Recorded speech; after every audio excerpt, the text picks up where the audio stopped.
Here's a controversial take.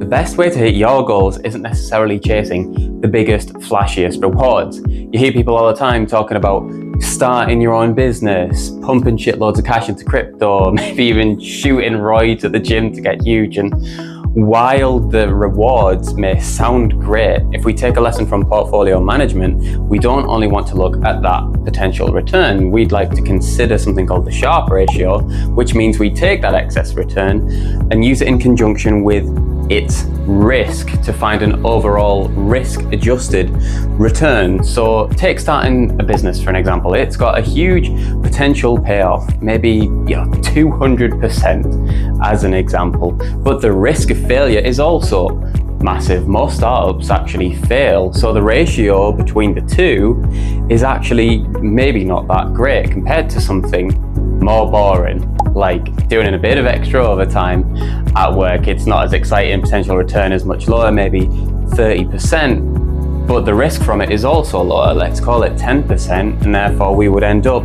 with a ratio between return and risk actually being higher than the original one, even though the original one had higher return. So here's the point. You don't always have to chase the super high potential moves. Sometimes the steady, low risk actions will actually give you the best risk adjusted reward.